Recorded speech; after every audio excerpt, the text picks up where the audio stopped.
Well. What it do, beef stew? What's going on with y'all?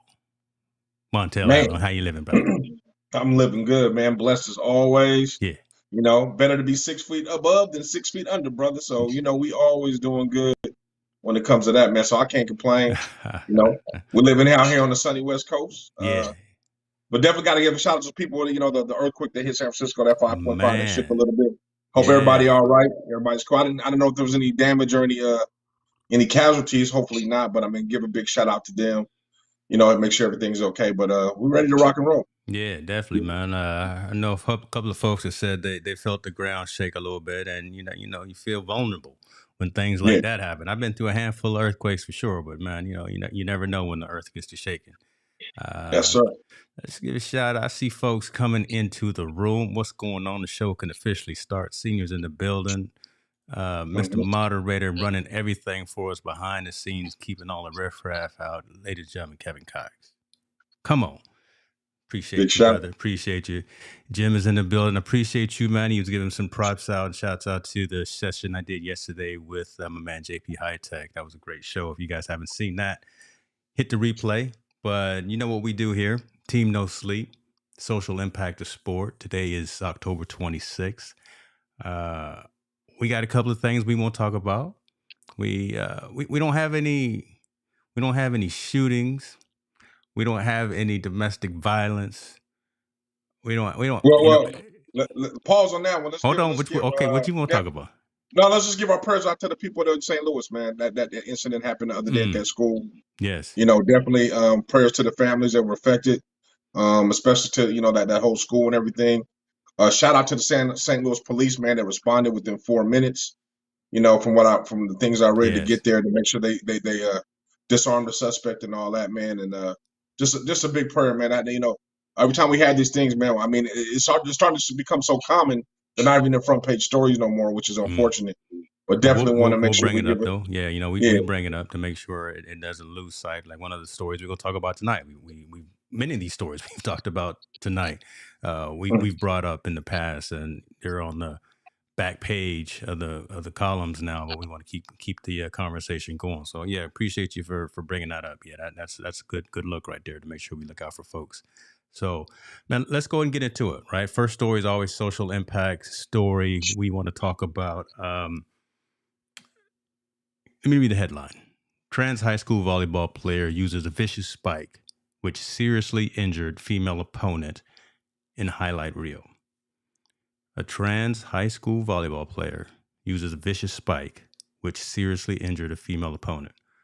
We've talked about the equity. We've talked about does it make sense? Is it right? Is it unjust? Is it unfair? All those things, right? For a transgender athlete to be playing on the other sex's sport. So you were born a man, you're now identify as a female, and you want to play women's volleyball or you want to swim with the women's team. Is that an unfair advantage? Do you now have a leg up, so to speak, right on your opponents and even on your teammates when you participate? We started this conversation a few months ago talking about swimming. I forgot the school that we were talking about, but now it's a volleyball high school team, and we actually have folks getting injured because they're being paired against each other, right? So I'll play this video just so you can see it. But Montel, while this is playing, give your insights on this particular thing right here, because again, we've talked about this concept, and now again we've got it showing there are actually injuries being occurred because of this type of action happening. Yeah, I think that statement right there is the fairness. It's unfair. A former man that's now transitioned to a woman, and now he's playing the female sport. He has an unfair physical advantage. Mm-hmm. It's plain and simple. I mean, I believe the article even said that this transgender person has a 31-inch vertical. As now the former man as a transgender, and he's playing, and then he spikes the ball tremendously hard, hits a young lady, and now she has concussion.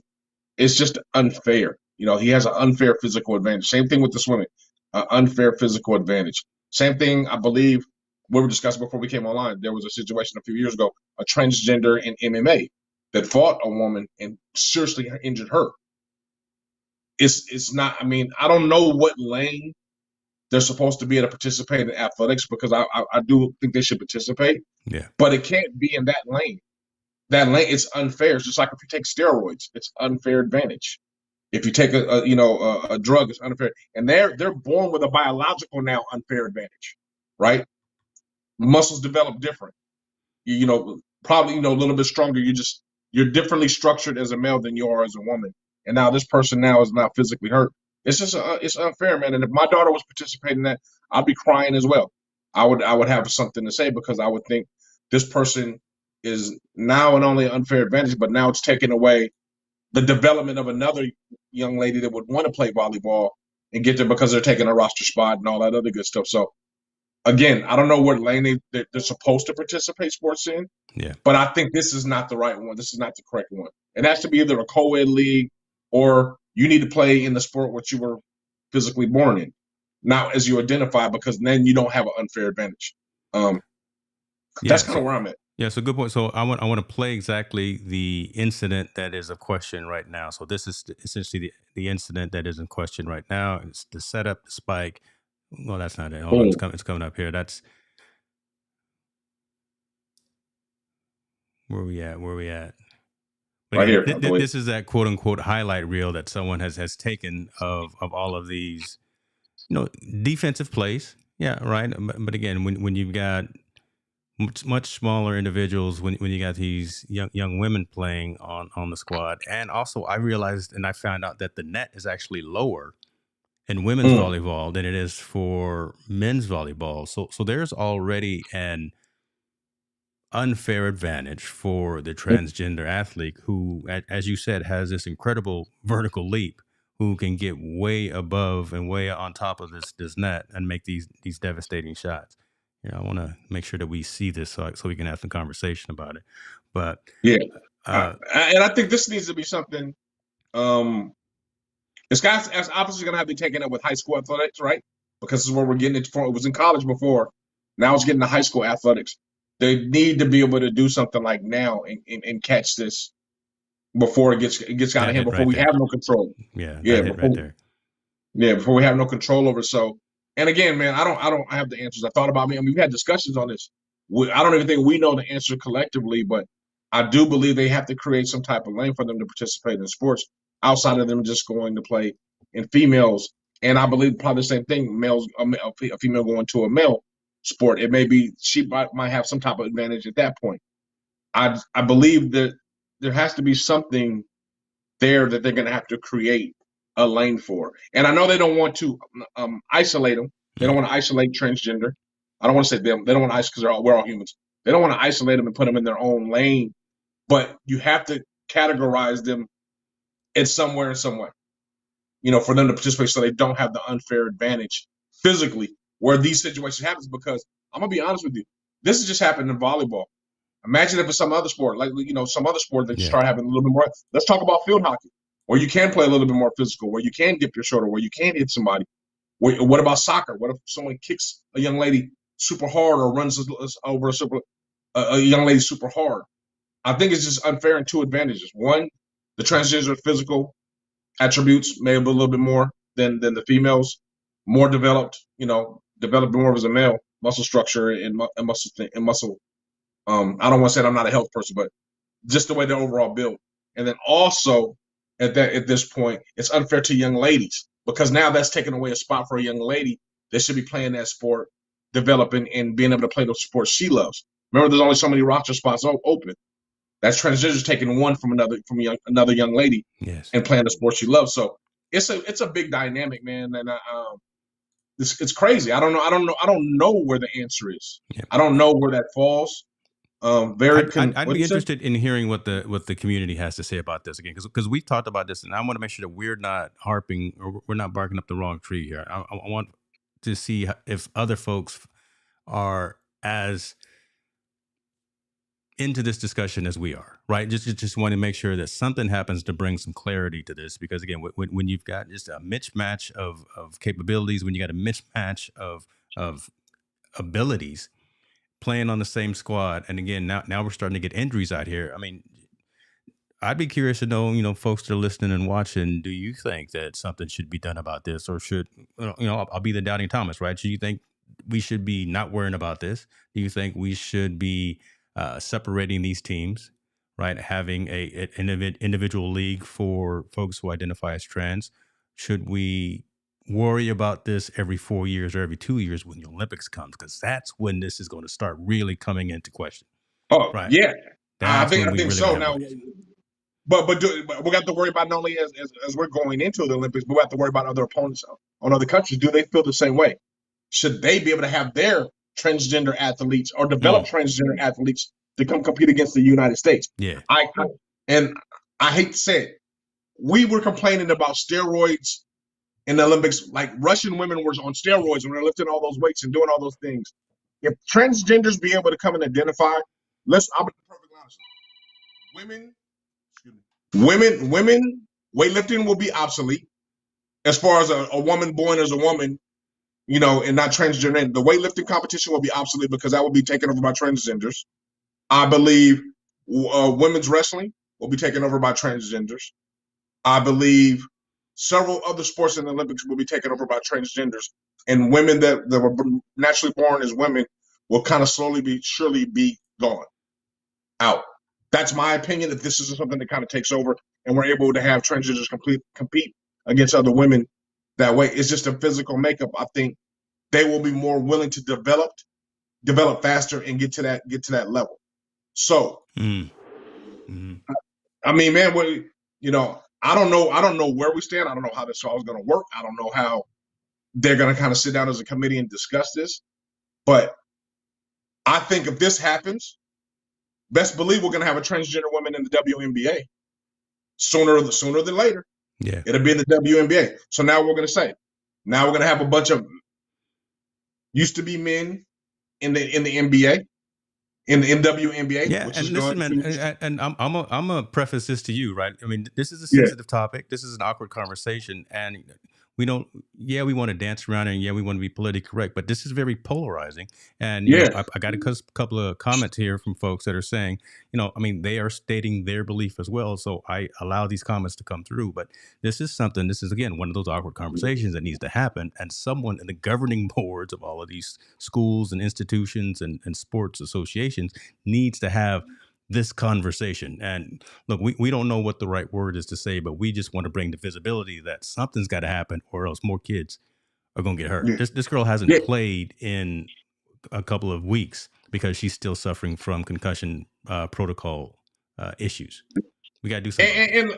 And let's be honest, what I'm stating are my opinions only. They're my opinions. I'm not trying to speak for James or even Team Snow Sleep as a whole. I'm speaking it from me personally. These are my opinions and how I feel about the situation. So let's get that cleared away right at the bat. Again, I don't know what lane transgenders belong in when it comes to athletics, but I do believe it's wrong for a transgender male to play in a female sport.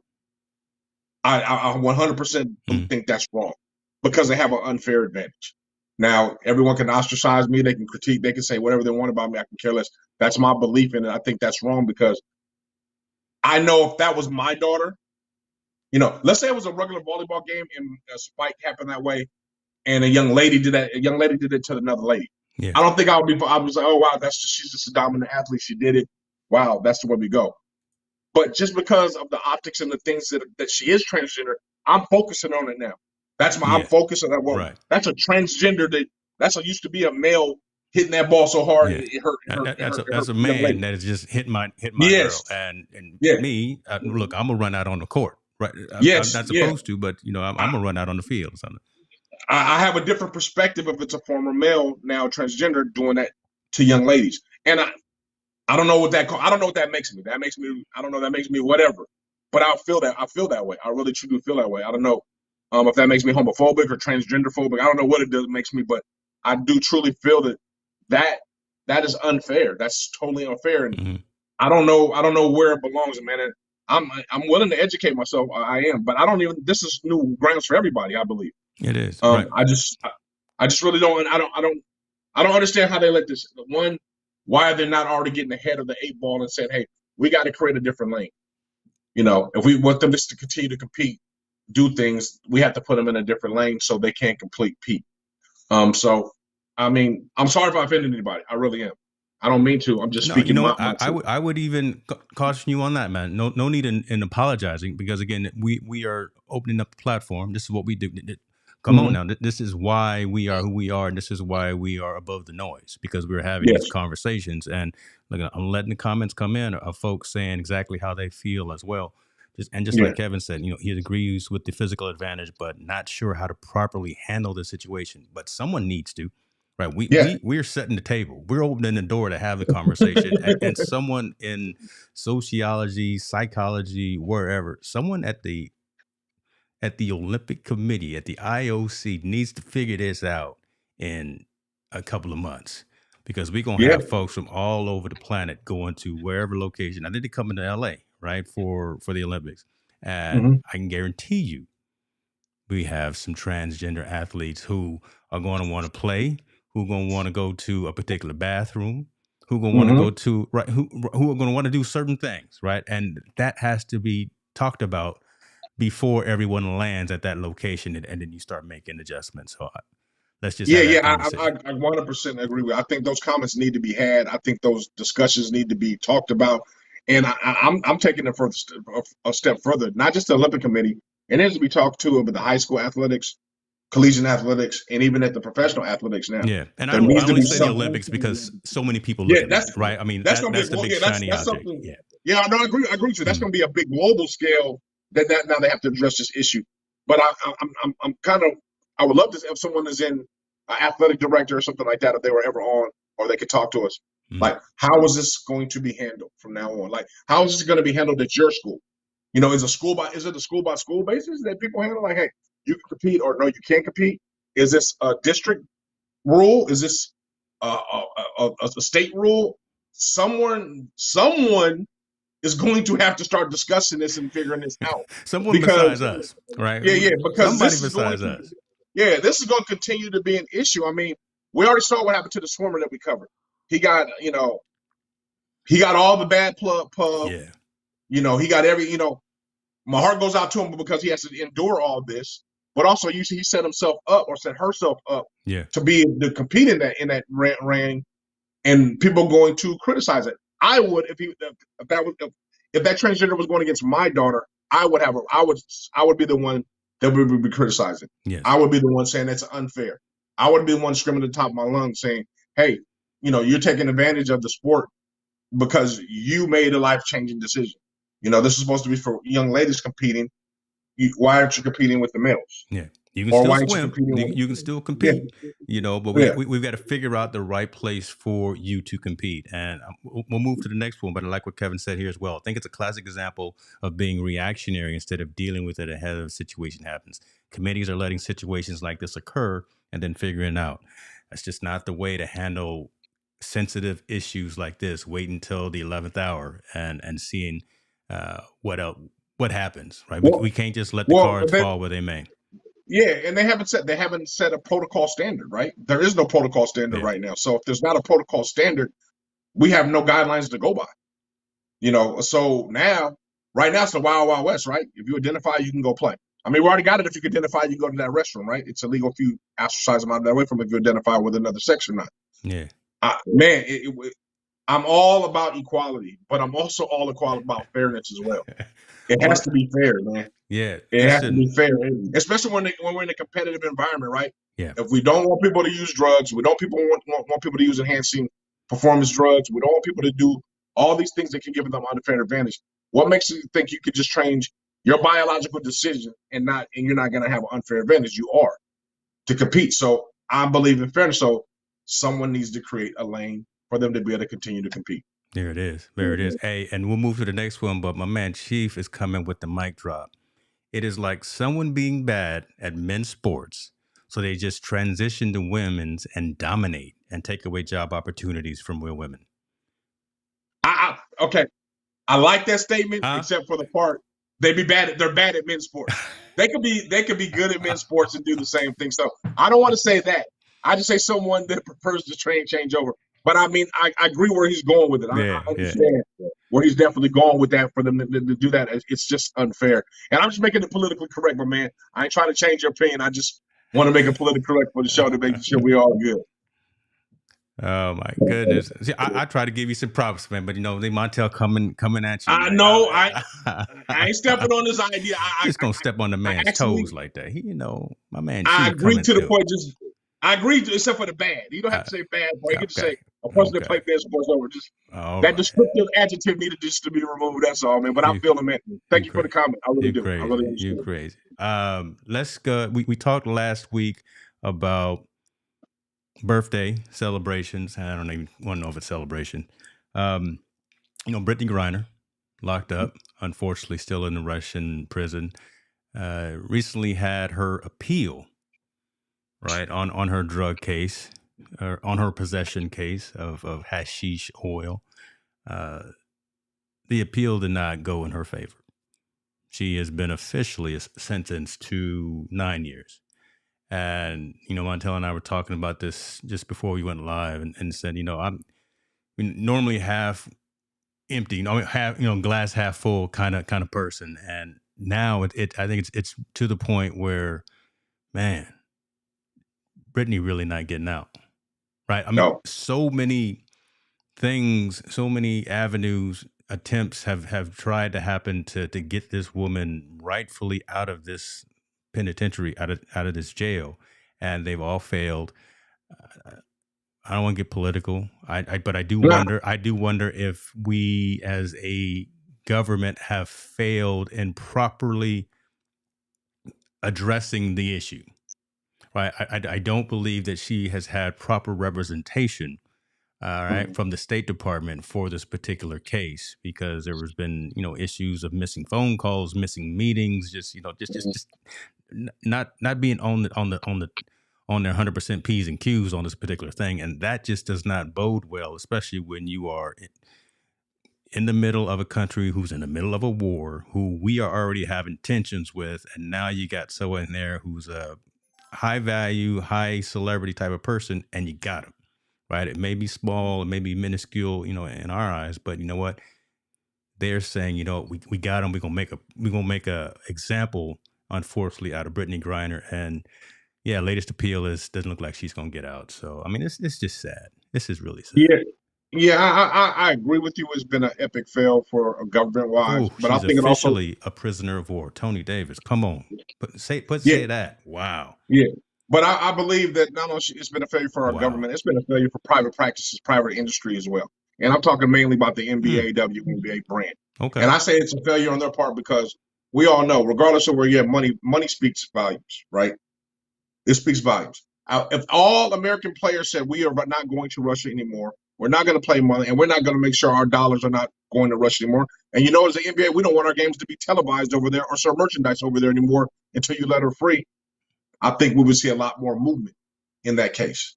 Private industries, in her case, if the government's fell, I don't see why her multi-billion-dollar entity that's above the NBA is not making a step forward, except for just acknowledging that she's in there and we hope you get free. So you want to see more than just the individuals. You want to see more than just the Steph Curry, more than just. I want to see the NBA. You want to see Adam Silver come out there as an organization. Okay, I hear you. I just wanted to make that clear. I didn't want to assume. Why is Adam Silverman and the 32 owners of NBA teams? I believe it's 32. 32 owners of NBA teams ain't put some money up and say get her out. We need to get her out. Okay. We need because I've always stayed back because and the NBA voice carries a lot more weight. It just does than even the WNBA, than a lot of other leagues as well. It really does. It covers. I think it covers more weight internationally than the NFL. Yeah, it covers more weight because the NBA is global. Yeah, if NBA stepped up and said, if you don't let her free, we're discontinuing our product, our entertainment product in your country until you let her go because we know this is BS. I guarantee you there will be some movement and some traction on that because there's a lot of fans of the NBA over in Russia. True. Russian players like to come over here and play in the NBA. Until that happens, they're not allowed to come play in the NBA. Sorry, you want to keep ours in the industry, we're going to keep you out of what we're developing over here for them to make millions of dollars and play in the NBA. So if You can go eye for eye, tit for tat in order to get her away. But the NBA as a governing body hasn't did anything for Brittney Griner except acknowledge that she's over there. Man, that's true. That's Where the facts frick right is the there. money? That's facts right there, boy. Where's the money at? Man. You might be $1 trillion business a year. You mean to tell me them 32 owners can't put up some money to get out? If they each put $1 million up, you mean to tell me if $32 million worth of lawyers and fees or whatever to go over and get her out won't get her out? I guarantee you it will. Man. You can pay less for a prisoner than $32 million. If they all put $32 million up, she's out. Guaranteed. Man, okay. See, Jim gonna go there, right? And so Trump got LeAngelo Ball out of China in days. Yes. Black women always being treated as second class pains me. Wow. And I don't know. It's Jim's league. It's not just a black woman. It's a black lesbian woman. Speak so on they that, really have right? A problem. Right? Because again, folks, y'all, buckle in, folks. This is where we go, right? So yeah, you can say what you matters. Want. That matters. Her sexuality matters. Yeah. Her sexuality. From what I understand, I've never been to Russia, but I heard that's a shun on behavior.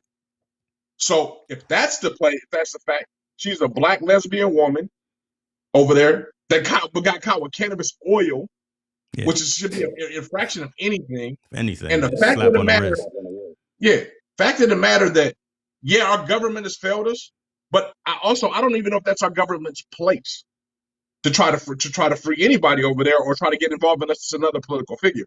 I'm saying, how come private industry hasn't gotten involved?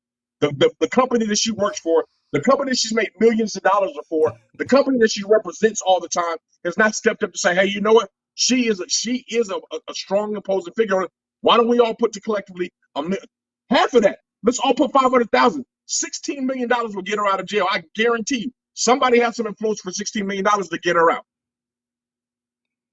Some of them fools got $60 million in their locker when they go to work out. Listen, I mean, that's money that's readily liquid, that's readily available. Right? Especially out of those 32 owners. Yeah. $16 million is readily available. You give $16 million to a lawyer over in Russia and says, I need you to do anything you need to do to get her out. Use your political influences or whatever you have to do to get him out. Putin himself would let her out for $16 million. Ain't nothing on this thing. So where is the NBA? And I'm a big fan of the NBA. They're usually ahead of the ball game. Yeah. They usually do things very progressive. The reads are always. But if we're gonna speak truth, let's speak truth. Mm-hmm. They have done nothing, and I guarantee you, James, $16 million. Brittney Griner has brought $16 million into that company. If not more, by her presence, by playing for the Phoenix team. In jersey sales, come on, yeah. She did that in her sleep, right? Buying hot dogs, buying drinks. Yeah. People come to the stadium to see her play. Now imagine if they got her off of that $16 million.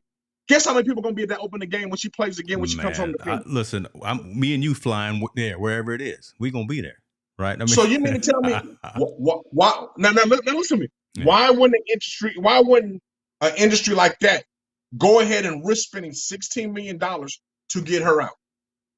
Why haven't all those brilliant minds that work in their lawyer teams and their legal teams and owners haven't said, you know what? Let's put some money where our mouth. Let's just go ahead and get her out. Let's figure it out. What's the number to get her ass out? What's the number? There is a number. There's a number to get her out. This ain't just legal. We already know there's a number to get her out. There's a high-powered lawyer, high-powered influences over in Soviet Union, wherever it is in the world, that you can convince to let her free. Where's the private industry? I'm waiting for the comments. Drop the mic. Where's the? Tell me where it is. We got a couple of comments that speak in truth too, and we've had this discussion. We've talked about, look, if this was Mr. James over there, there'd have been SWAT teams and Team SEAL 3, 4, 5, and 6 over there to get him out in a half hour. So there's that. Interesting comment here from Tony about the Black Lives Matter movement to be over there, or to again stir up some more conversation. I'm tired of wearing T-shirts. I'm tired of wearing posting hashtags. I'm tired of talking. You're right. These individuals, these organizations, these people in power, political influence, celebrity, whatever the case may be, they're the ones who really change this dynamic, and are the ones who should be moving the needle to get these people, to get Brittney specifically out of where she is right now. In this case of matter, Tony, I'm going to answer. BLM has been just as effective as a BLT sandwich in this case. Non-relevant. Mm. They haven't did anything. Their voices been non-relevant to put political pressure on anybody. That's why I'm saying it here. Why has there not been pressure on the private industry to help get her out? The industry that she represents. The 32 owners that own NBA teams own WNBA teams. How come they haven't collectively said, you know what? We need to go ahead and put $500,000 a piece in here to somebody to go over there and get her out.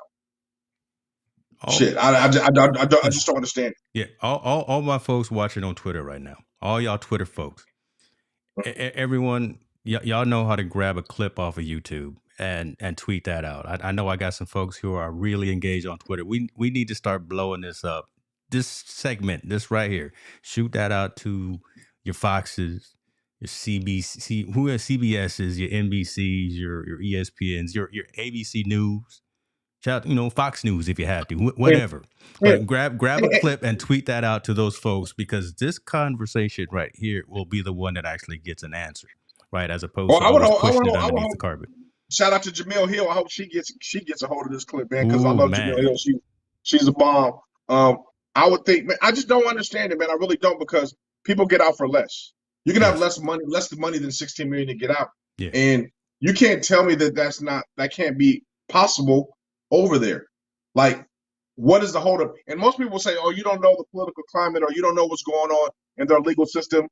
I don't give a damn what's going on in the legal system. $16 million will change a lot of people's opinion. So why hasn't that happened? That's my problem. I really, that's my problem. I don't get it. And maybe they don't like Brittney Griner. Maybe they don't like what she stands for. Maybe they don't like her sexuality. Maybe they don't like the color of her skin. But if she represents your brand and she's been a commodity to your organization, that's peanuts, and that's just small peanuts to drop to get her back over here. And like I said, once she did get free and she came over here, James, that she could do a fair word to her. She gonna sell out every stadium she go play. Yeah, because everybody wants to welcome her home. That's marketing 101, man. I really don't get it. I don't get it. And just like you, when we saw the appeal, we're like, bro, the lights turned off. She's not getting out. Yeah, unless somebody really steps up. Yeah, this is almost, this is one of those things where you shot all your shots, and this appeal kind of was one of those last things. Obviously, they're going to continue trying. No, they're not giving up hope, but just to hear about her, we always talk about mental state. To hear about that, right, into the fact that she's getting to that point where she's only 23 hours locked up, 1 hour outside, actually getting physical activity. So she's deteriorating from that perspective. She's in a cell with two other people. Like, Brittney's 6'8". She's not a small woman at all. She doesn't fit in a cell, right? No. Right. So you just understand and that type of thing as well. You just wonder how she's doing inside as well. You got to be honest. We got to be honest, James. We can, when you lose hope, that was probably one of her hope. That was her hope. This appeal would work, even though I know her lawyers told her don't expect anything. When you lose hope, bro, when you lose hope and that pain becomes unbearable or more than life, that's how people usually commit suicide, right? Yeah. When that pain becomes more harsh than life, that's when these things happen. I hope she doesn't do that. I hope she's more strong-willed. But when people lose hope, man, it's hard, because when you lose hope, you lose everything. Everything goes out the window at that point. And I really hope, people step up and somehow get her out, or at least give her some promise that she's going to be able to come home soon. So I think that mental health is in, and I can only imagine, you're saying just the mental health part, that that she's not coming home. She's in a foreign country, man. Yeah. She doesn't have I don't know if she has what commonality she has with them. And I also read that she's in a holding facilities. Yeah. Right now, she's up to be transferred to a prison, which is a much worse or much more violent than where she's at now. Her being an American in a foreign jail is already bad. Her being a large black woman in a foreign jail is really, really bad. Yeah. And the fact that she's a celebrity is really, really, really bad, because now people will try to harm her, just like in any other environment like that, man. So I just don't understand. Like I said, it's tough, right? You said our political government has failed us. I'm saying so has private industry, and let's not let them off the hook either. Yeah, I want to bring up a couple of comments and then we move on to the next one. So I want to give recognition, to someone here on Facebook who says, "Yeah, we're wrong.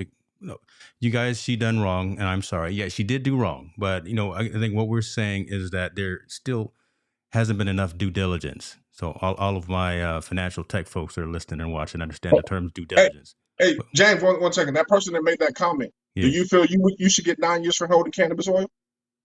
Like I agree, if you break a crime in another country, yeah, you should abide by their laws. yeah, But we also know there's exceptions to the rule, right? There's exceptions to the rule in every country in every law.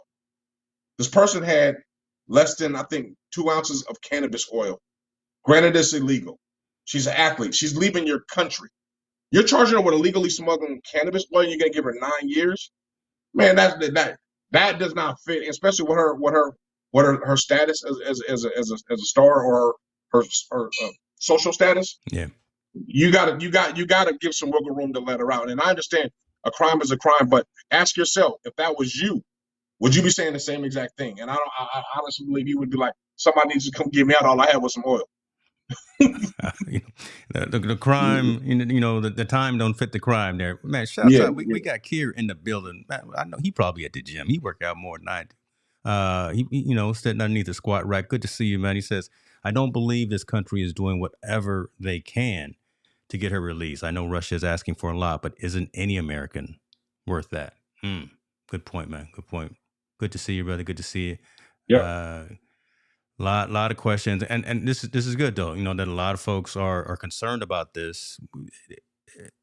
There's Shout out, value in kid. us talking about it. There's value in us Yeah. talking about. But again, I really challenge and charge folks to, if you feel as strongly as we do, and what it seems like with all these comments, share this with folks.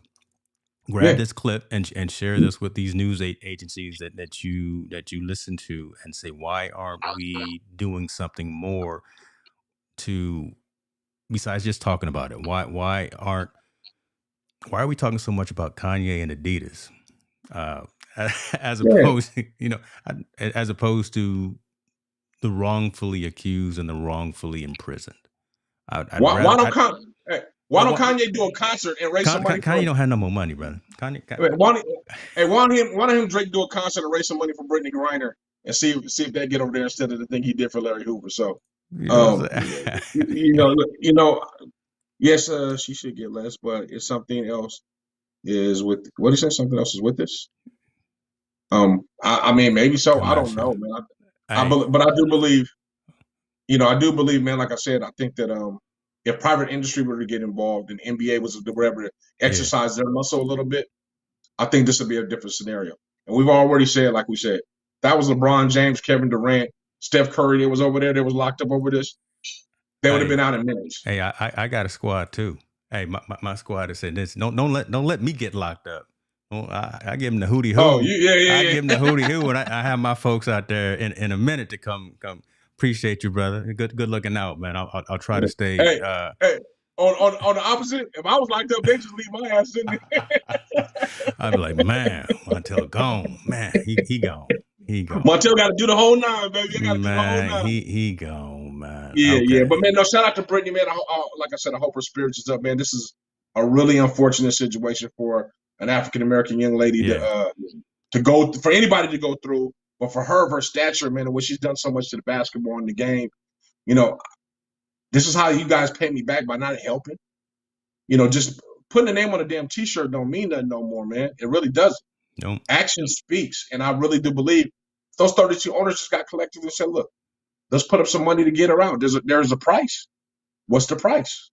And let's figure it out." Now, if it's 100 million, that's maybe a different story. But I don't think it costs that much to get a prisoner for her crime of that stature to get out.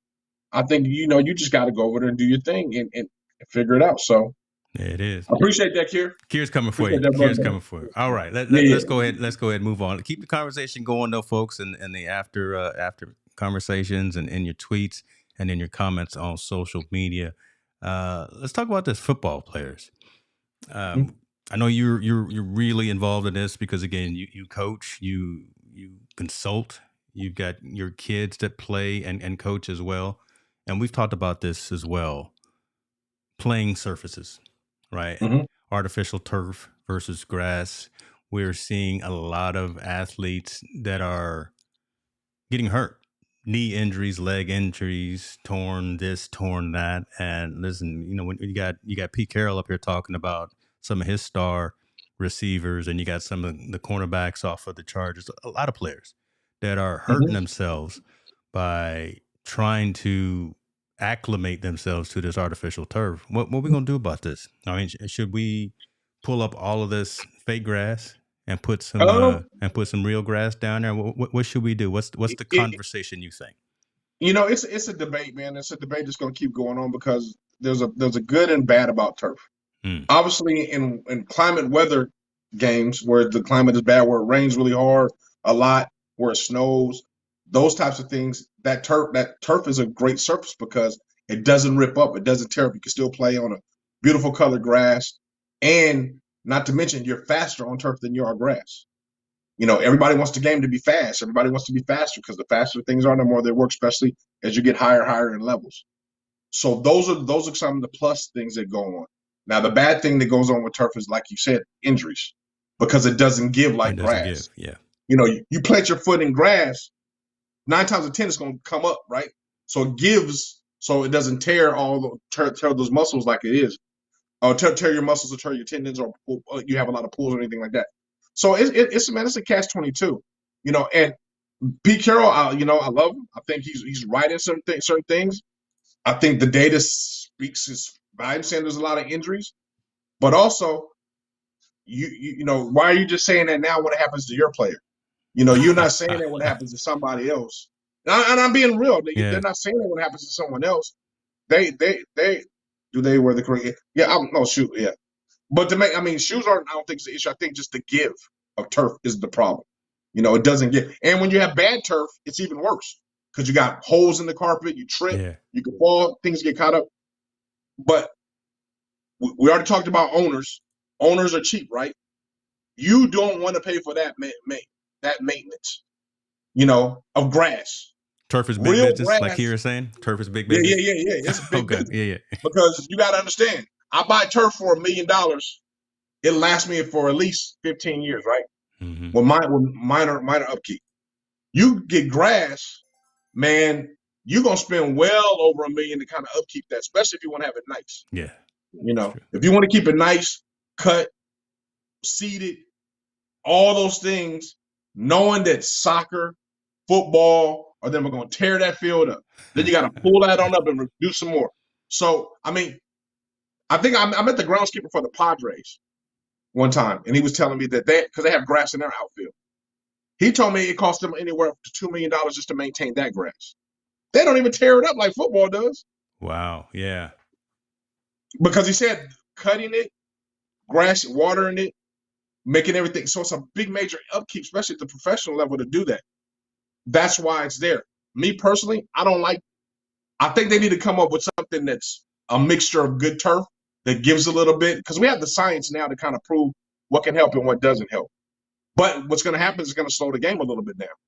It will, because if it's a loose turf, you can't run as fast. It doesn't do those things. So, man, it's going to be an upward debate. I don't like the injuries because they're so catastrophic, right? Like you tear your knee, Yeah.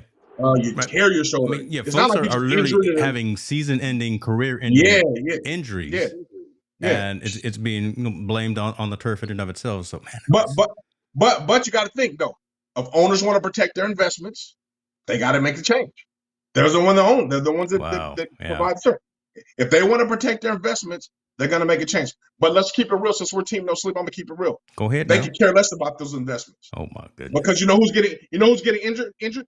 Usually, typically not the face of the franchise. The Aaron Rodgers, the Tom Brady's are going to get injured because they don't run like that.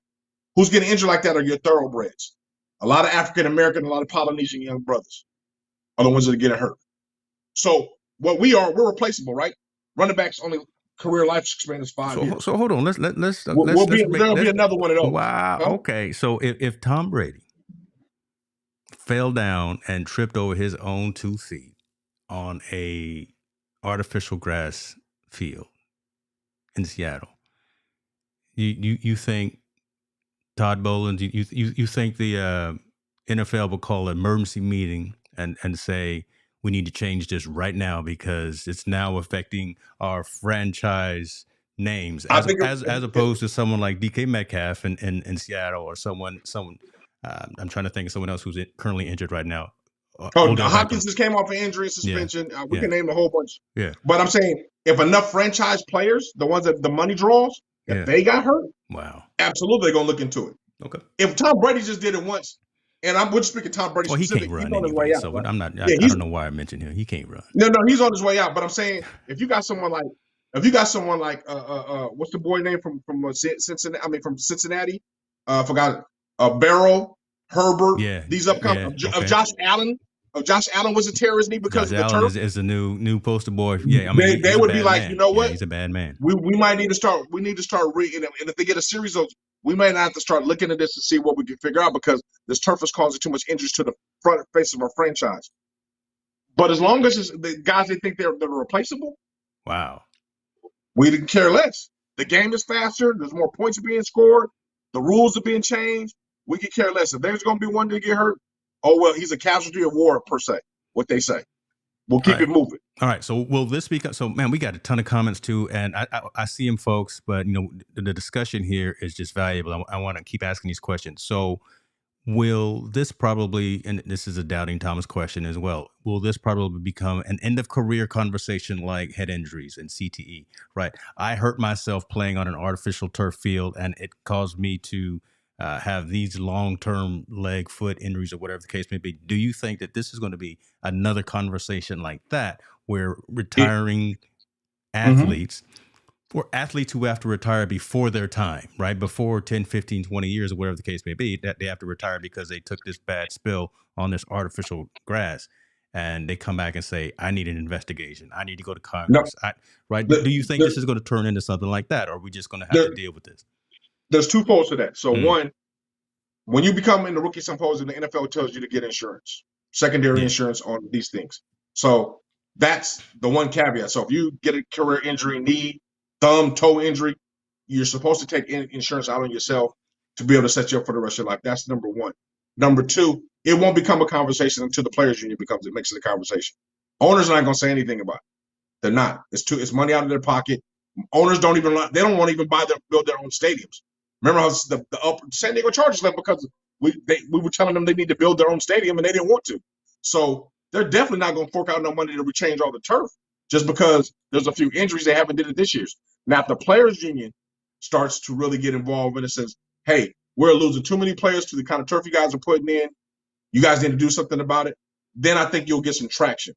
But also, when you give something, when you want something, you got to give something.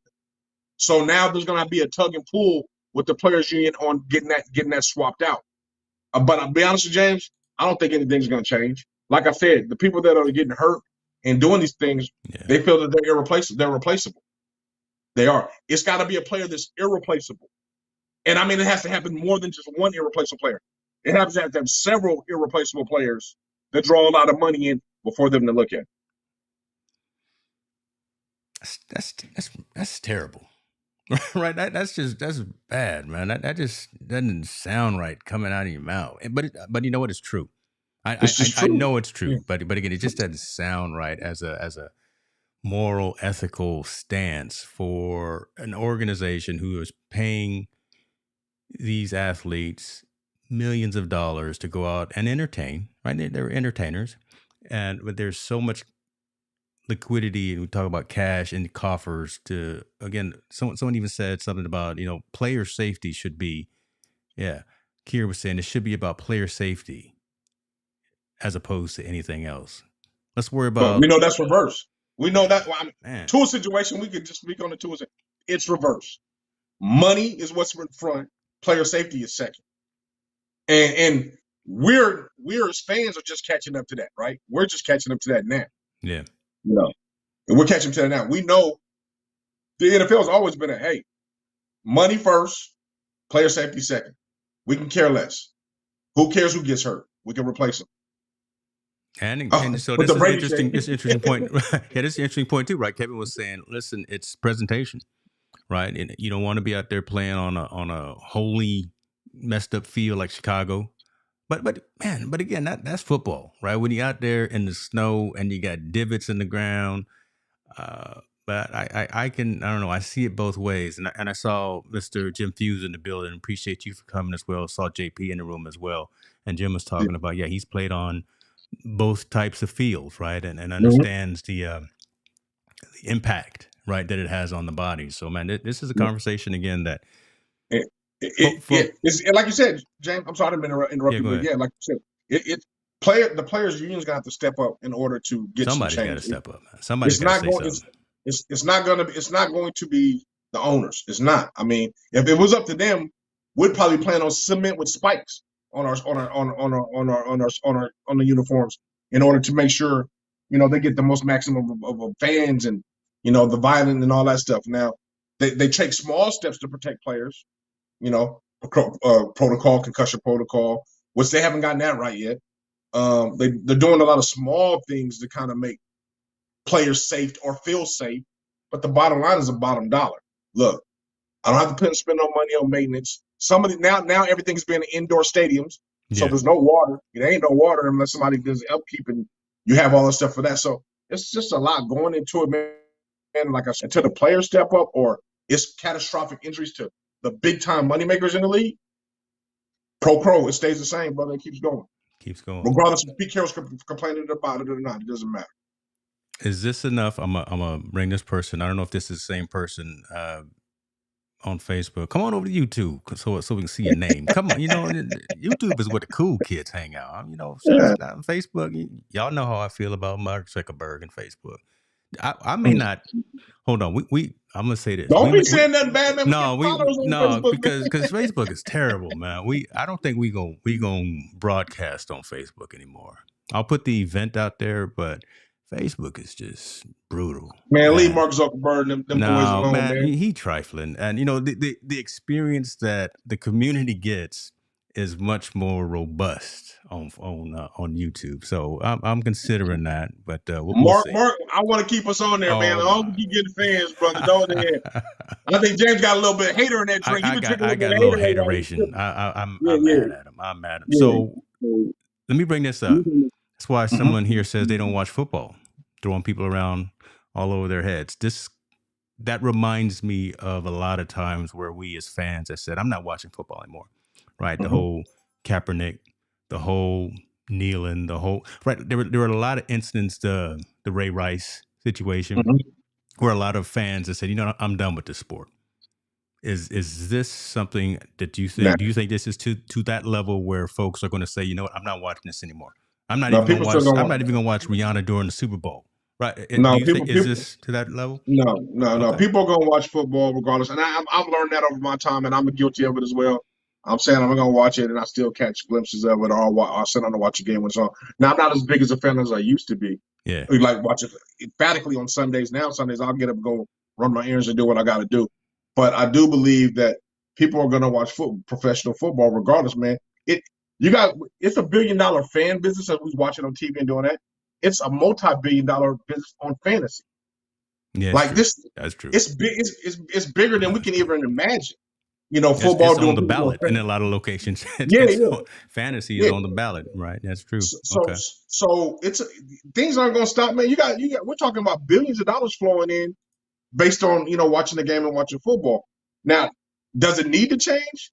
Yeah. From us as a humanity and humans and how we see things, how we know things are supposed to work in the real world, or from an entertainment standpoint, hell no, they're not going to change anything. I want the game as fast as I can. I'm going to have them on turf. I pay these guys millions of dollars to do this to their body, so go ahead and go do it. Go do it. I'm speaking it from the owner standpoint. That's the reality of it. So, I mean, Pete Carroll can cry wolf and say we need to change turf. Yeah, we do. But is it going to happen? No. Pete, are you going to put up your money to get it fixed? No. Yeah. So Pete need to start winning games. Pete just need to start winning games and stop talking. Well, hey, they number 8. Well, you can't say that. They got a better record than the Steelers right now, so you can't say too much. Why? Show is over, folks. Okay, show's over. Right. See that, Kier, go get him. All right. You know what? You got me all thrown for a loop now. You didn't. I was supposed to be. I told you I was supposed to be at that game last week when they played the Dolphins. I would have been terrible towel out too. I'd have had all my black and yellow on, and I would have been embarrassed. But Yes, yeah. it was a good game. But no, don't talk about my Steelers. I'm right. We're gonna do this Hey, call to action. I'm just saying you can't comment on another team, but your team ain't. They're Right. not looking too hot right now. And I'm gonna say, and since last year, I like the Steelers. I like what they're all about, but they're just not very good right now. But back to our subject though with the turf, man. It's basically what you call it, a clickbait or a soundbite, but nothing's gonna change. It's not gonna change. Look at you, Kier, man. I'm just speaking truth, man. They ain't very good this year, bro. Hey. How you gonna wait? How Kier gonna make those comments? And he was blowing up Facebook complaining about the calls and the plays. Hey, and Kier, the we did see stuff. you, Kier. You were talking a lot of you were talking. Okay, you Yeah. kind of can't play both sides, brother. Can't play Yeah, both that brother sides. was frustrated, boy. On set, he was frustrated as a mug during that game, but it's all good. All I right. love you, man. I love you, bro. We got one more story. We're gonna get into it, but let's get into this right here. This call to action.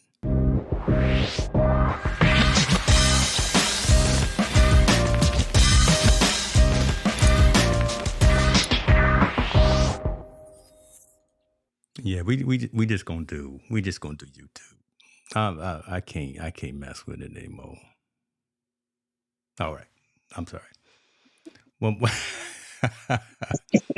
you just sitting there quiet. Well, all right, so we were talking about football quite a bit. We were talking about your attention to football on Sunday, and I think that's primarily because you're a college man too now, right? You like to watch college sports. Yeah.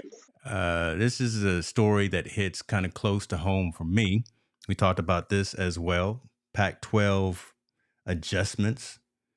The fact that USC, UCLA are joining the Pac-12. Not Leave a good. it. Pac-12. I'm sorry, leaving. I can't even get it right. Right, my mind is not right now. But the fact that they're leaving the Pac-12. Don't really like this from the parent of a student that goes to that school because I wanted Oregon State to play UCLA. That's not going to happen. But this whole move is just not being deemed in a positive light from the consumer. But what is this move all about? Montel, tell them. What's it all about? Money. What's the move for the big schools in Southern California to go to the big conference? People got to understand. I think they're going to the Big-10 or SEC. Those teams want to capture the TV market from start to finish on Saturday. So think about this. Those are West Coast teams, right? So they play on West Coast times. The South SC plays on the East Coast times. So Alabama's playing Auburn in the morning. In the afternoon, South Carolina's playing against Vanderbilt. Later on that evening, it's going to be Kentucky versus Tennessee. And on the West Coast now, it's going to be South Carolina versus USC at 7 o'clock. They will control the TV money from start to finish. That's the big thing what this is all about.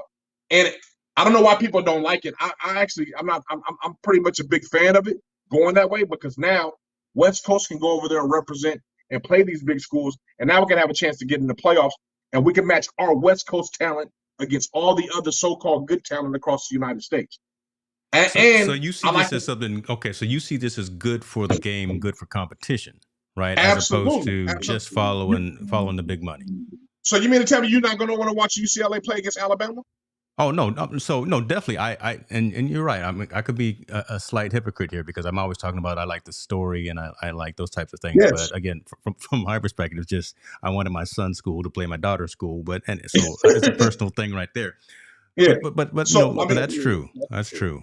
So people want to say, the movement is not good. I think it's a great thing. I think it's a good thing to get them, and I think it's a great thing that they get to move out into the bigger league, not the bigger league, but to a different competition league. And I think Oregon might be going as well, and that opens the door for schools like San Diego State, Boise State, and so on to move up to the Pac-12 now and showcase their talents and play at that elite level and get elite recruits.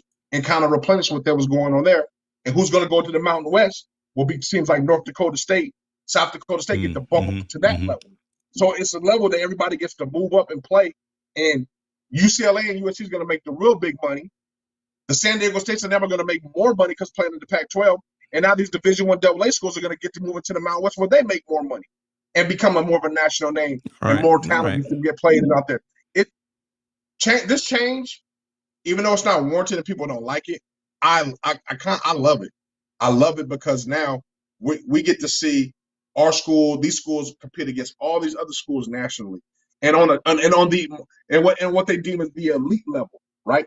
The SEC and the Big-10 level. We're going to be playing against those teams all week. I mean, every week, not only in football, but basketball, baseball, softball, track, gymnastics, swimming, and so on and so on. We get to prove ourselves against on the elite level of leagues, which right now has been the SEC and the Big 12.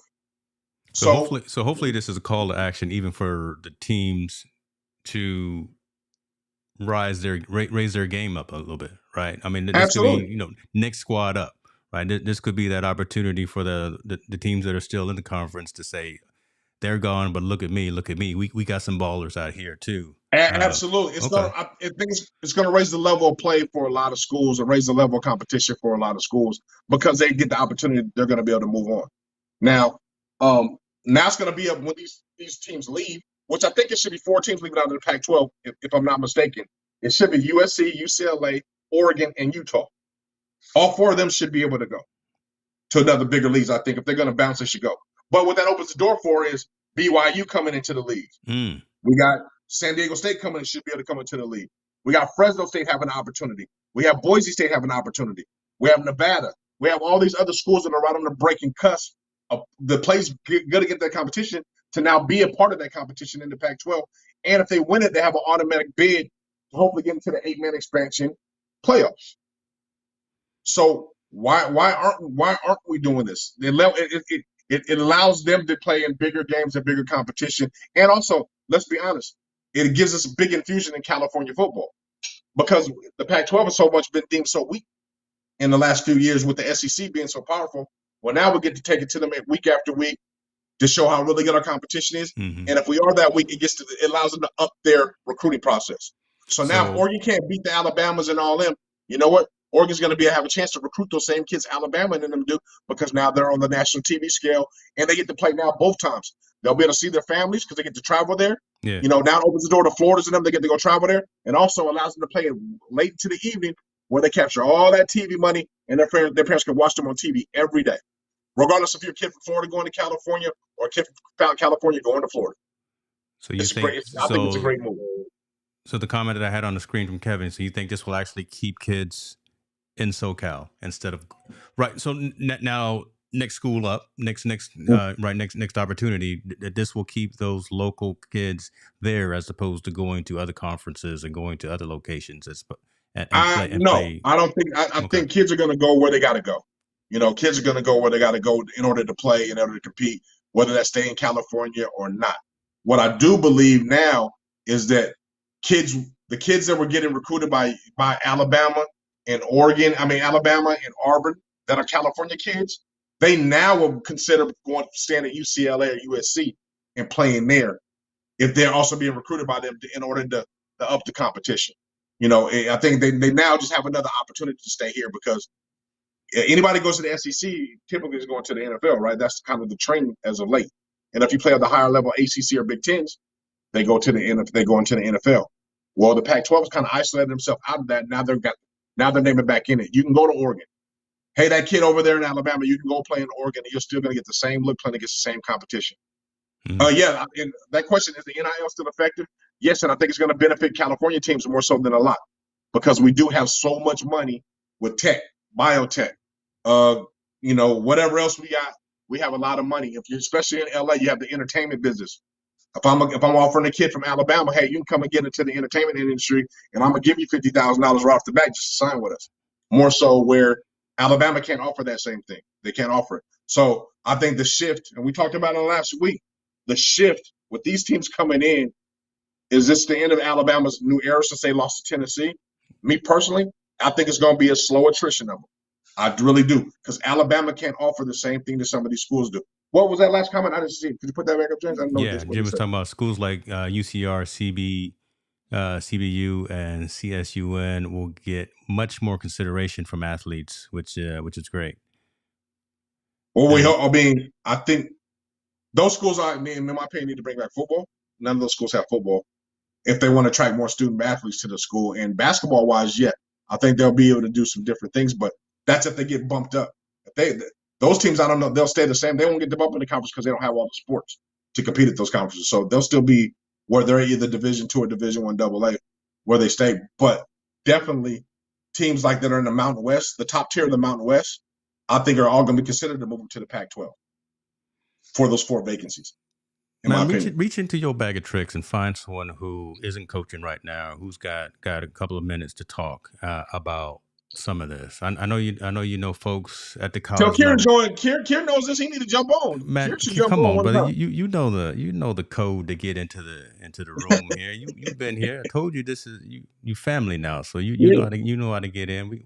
I think let's talk about that, because that's a good question about, you know, all these conferences moving and the realignment, and then where the kids want to go. Where does NIL fit into that? Because again, the NIL money is a lot different in LA than it is in Cleveland, than it is in Alabama. I mean, I'm sure it's happening over there too, but you know, it's a whole different dynamic, a whole different world. So we should talk about that. I think what people need to understand, though, I think they need to understand college football now, even more so since it's kind of got a free agency feel about it, is now going to be competing with the NFL with dollars, because of the TV money is so big. Yeah.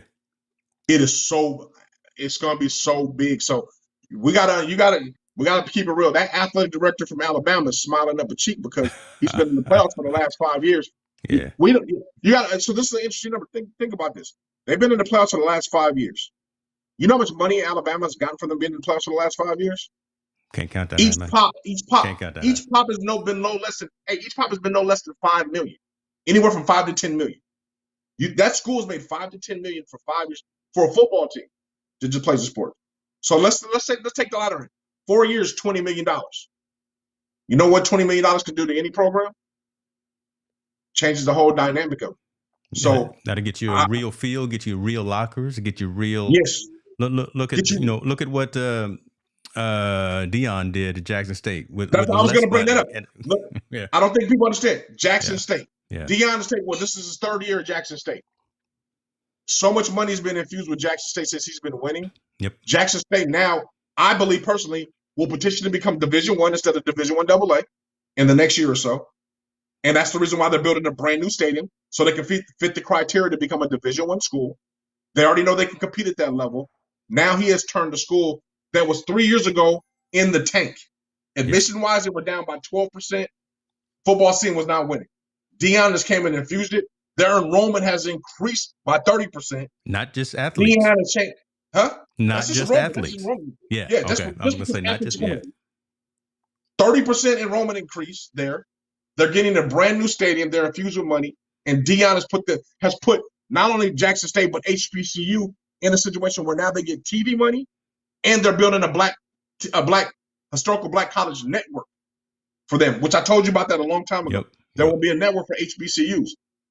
He's aligned them with just the fact of winning and playing football, where they're being talked into hundreds of $1 million conversations. Right. He even got the water working. Go ahead, Tony Dates. Go ahead and make it plain. Like my pastor used to say, let's make it plain. He even got the water working over there in Jackson. Think about that, Jack. Listeners looking. Think about it. 3 years ago, they were in the tank. Yeah.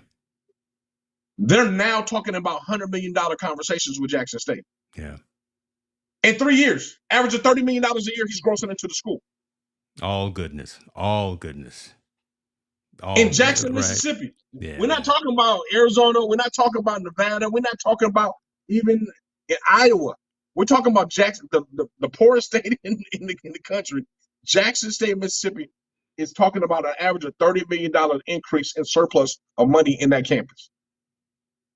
Amazing.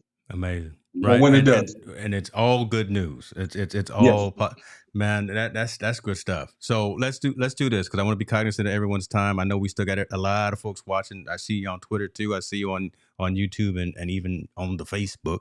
But we want to be cognizant of time and have another session, right? Continue this conversation. And I saw a comment that I want to make sure that we're going to research this, Chief. right, about the Wisconsin volleyball team. I don't know anything about it. I've seen some headlines and some stories. I haven't dove into it, but I know something's going on. But let's get our facts right first before we talk about it. But I just wanted to let you know that I saw that particular comment, man. And I see my dad over here, man. He causing trouble, man. See, come on, brother. Don't do that. He didn't put me on. Not yet. I still got Oh, 48 okay. hours. I still got 48. Don't Okay. I still got to make it 48 more hours. We'll see. You about to make that trip around. You almost made that trip around Bruh, the sun, man. I You done, 48 hours away. I done been around the sun a handful of times, man. They know me around No. around them Happy parts. So birthday, bro. Hey, man, happy birthday, brother, for thank you, real. Happy man. Thank you, birthday. man. A little early, but Much it's all appreciation. good. Appreciate you. This is what we do, folks. Wednesday, 6:30 p.m. Pacific Standard Time. Team No Sleep. Myself, Montel Allen. We talk about the social impact of sport. We got into it tonight. Didn't even talk about my World Series prediction. Who'd I say from the giddy up I wanted to get? Astros, man. I Who'd I know. say Dusty from Baker. the giddy up I wanted to be in the series? Man, I need Dusty Baker to get his title. I don't really like the Astros, but I need Dusty to get his title. Dusty Shout Baker out has to a Dusty Baker and the Astros, winery man. up here in Northern California. I was just talking to my dad about this the other day. Man, if Dusty wins, we gonna go and we celebrate. Everyone in Northern California come up here and I'm treating. We popping bottles. We popping Cabernet all over the place if the Astros win at Dusty Baker's winery, man. Send us I'm home, with you on brother. that one. Send us home, I'm with brother. you. Hey, all I gotta say, man, thank you for everybody for joining our platform, man. God bless everyone. And like our saying says, please get comfortable with having uncomfortable conversations because that's how we learn. That's it. Y'all be good. Appreciate y'all. Thank you again for the early birthday wishes, everyone. And y'all be good to yourself. We out.